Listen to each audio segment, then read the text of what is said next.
Hi folks, and welcome to this third video on how to use Dog E, and in this video we're continuing to look at the app.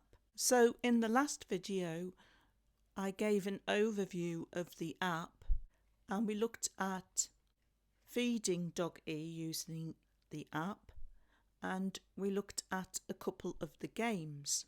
So Dog E is connected to the app. Going to go to the menu. So we looked at the first option at the top last time, which is selecting your doggy. We also looked at the second one down, which is the meters, which is what you can see on the screen now. And we started to look at games. So last time we looked at fortune teller and bark back. I think we'll start this time with ultimate nose boop. Ultimate nose boop. How fast is your nose boop? When the 10-second timer starts, press my nose as fast as you can. My tail will light up showing your progress. So let's start game.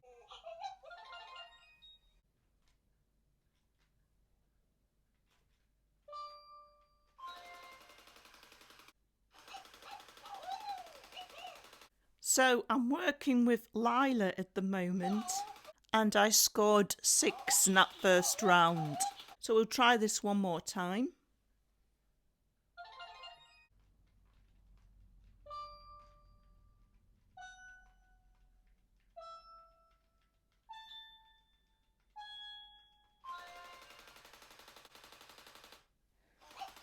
And the tail actually displayed how many points I got there, and it was 28, and so that has been put to the top there, 28 highest score.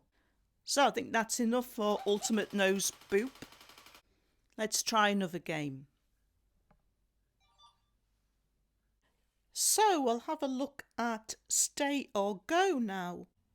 Stay or go. How good are you at puppy training school?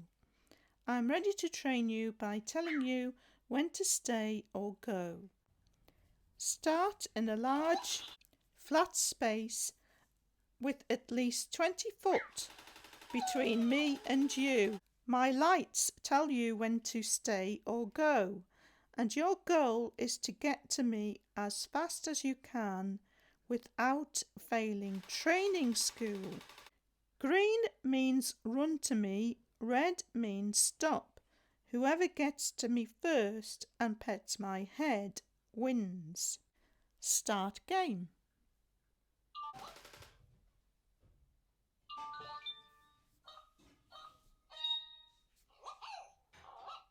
So when it's green, touch it.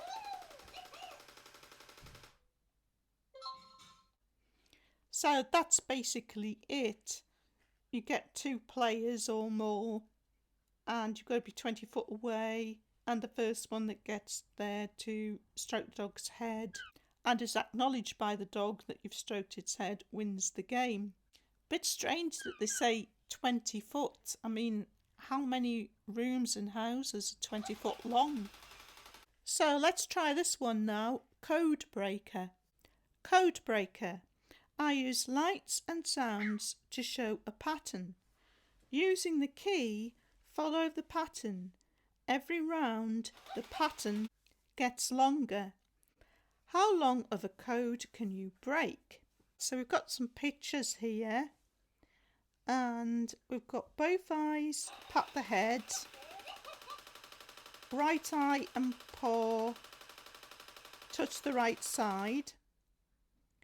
Both paws touch the nose.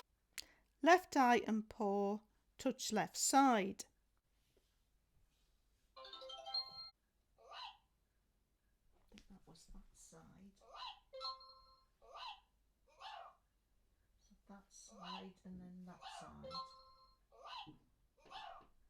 That side, that side. Got it wrong. So my best score is 2. I'm not very good at this game. I think it's quite difficult. And the last game to look at is Turbo Pet. Turbo Pet. I use lights and sounds to show where I want to be petted. Touch my senses as fast as you can. The longer you play, the faster you have to be. Lights tell you where to pet. And the lights telling you where to pet is the same for the Code Breaker game. So that's that side. That's the head. That's the feet. That's the head. Doesn't always acknowledge when I touch the head. That touch sensor's a bit dicky, I think.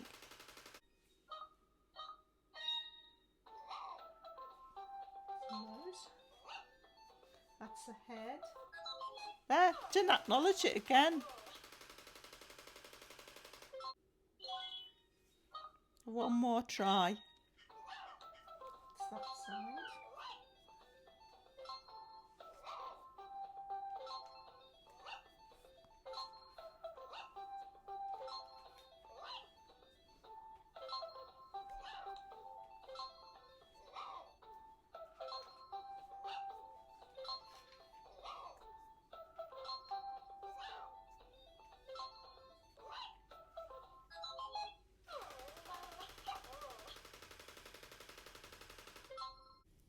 So I scored 11 on that game that time.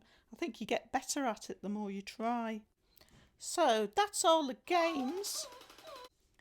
We did dog spa in the last video. That's basically colouring the dog with different colour lights, choosing the lights. And we did feeding in the last video.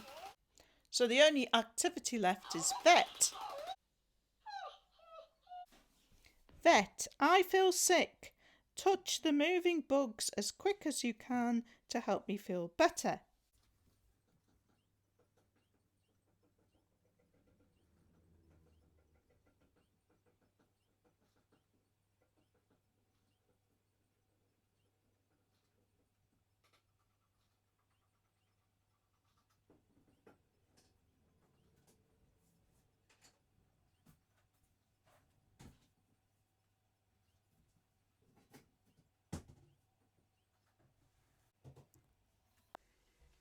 So I made the pup feel better and the health is full up now. Thing is though, didn't get any reaction off the dog. None whatsoever. You think it would have made a happy noise or something, or got different coloured lights in its eyes or something. So that was a bit odd. So that's all for games and activities. So next we're going to look at this in the menu, which I think is like giving commands like remote control. Yes, it's called command mode. So we've got move head. That was move head. I'll do it again. Bark. Quite like this. Wagtail. Oh, that's good. It wags its tail slowly and it's not loud. Howl.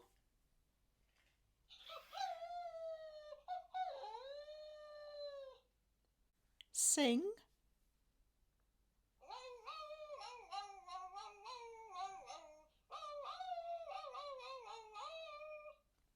Toot. Run forward.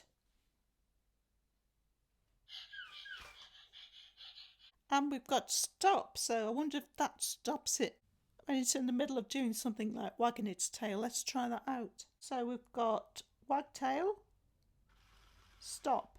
Yeah, that works really well. And then we've got something called custom tricks. So presumably you put these emojis in this strip along the top and then it'll do a sequence. So I'm going to alternate between a smiley face and hearts. We'll see what that's like.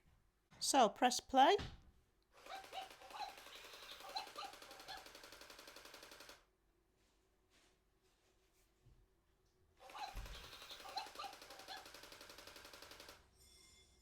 That's strange. I only saw the smiley face. I didn't see any hearts. So I've put all hearts now, so you can see what the hearts are like. So why wasn't it showing the hearts alternating with the smiley face? It was just showing the smiley face. So I'll try again, starting with the heart and then alternating with the smiley face, see if it works this time.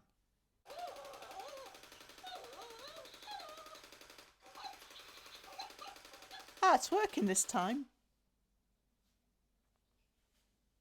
But it only seemed to do it once. That's odd.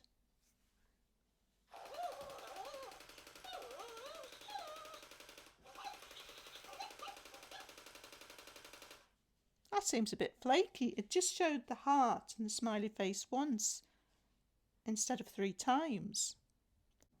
So let's have a look at barks. So I've put a series of barks in there, starting with a tuneful one. So we'll press play.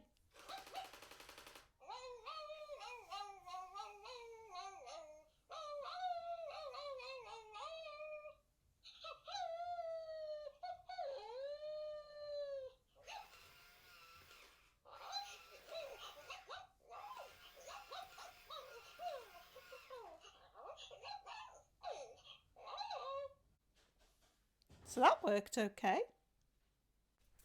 So I'm almost got through everything on the app. There's just a few things to cover in the next video, and then I'll move on to looking at the online manual.